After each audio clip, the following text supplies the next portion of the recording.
आणि यानंतर एक मोठी बातमी, ब्रेकिंग न्यूज अशी आहे की सरकारकडे आता 232 चं मजबूत संख्याबळ असणार असल्याचं वक्तव्य अजित पवार यांनी केलंय.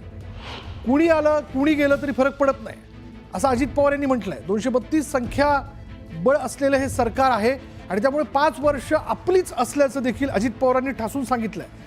चिमटा कुणाला, हा चिमटा जो आहे म्हणजे हे वक्तव्य करून त्यांनी चिमटा कोणाला काढला याची राजकीय वर्तुळात आता चर्चा सुरू झाली आहे.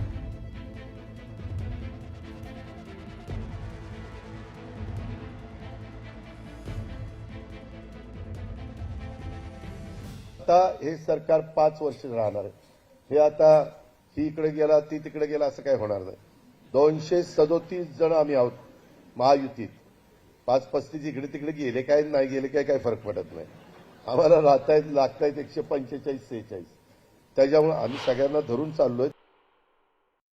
आता हे सरकार 5 वर्ष राहणार आहे.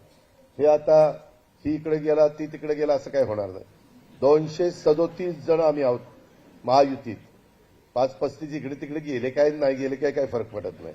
आम्हाला लागतायत 145-46. त्याच्यामुळे आम्ही सगळ्यांना धरून चाललोय.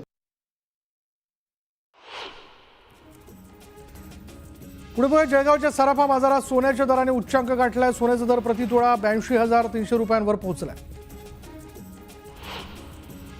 यवतमाळ जिल्ह्यातील एकांबा या आदिवासी गावातील एका विद्यार्थ्यानं कमाल केली आहे. तब्बल 1.5 मिनिटात त्याने 120 तालुक्यांची नावं न थांबता घेऊन दाखवली आहेत आणि त्याच्या या बुद्धिमत्तेचं सर्वांकडून कौतुक केलं जातं.